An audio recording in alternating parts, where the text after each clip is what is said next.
গত 25শে জুলাই রাত্রি অনুমান 10টা নাগাদ এটাই থানাধীন কৈলাসবাড়িতে একটা মারামারির ঘটনা ঘটেছিল। সেখানে থানিয়েল দেববর্মা এবং কাথার দেববর্মা দুজনকে খুব ব্রুটালি মারা হয়েছিল। সেই ব্যাপারে 3 জনের বিরুদ্ধে একটা কেস রেজিস্টার হয়েছিল সিধাই থানায়।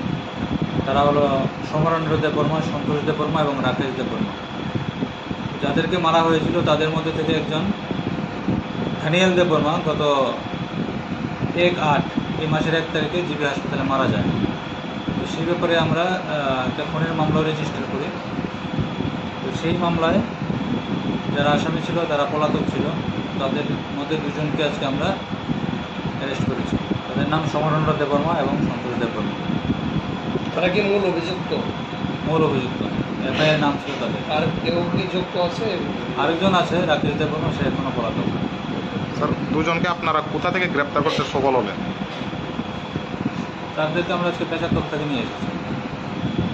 কালকে কি কোর্টে ফরওয়ার্ড করা হবে? কালকে কোর্টে ফরওয়ার্ড করা হবে। এই মানছে স্যার, এই ঘটনার পরিপ্রেক্ষিতে এখনো পর্যন্ত এলাকার পরিস্থিতি কোন পর্যায়ে আছে? যাদের ভিকটিম ফ্যামিলি তাদের মধ্যে একটা তারা খুবই ইমোশনাল হয়ে আছে। এটার জন্য এতদিন হয়ে গেছে আসামিটা গ্রেপ্তার হয়নি। আজকে আমরা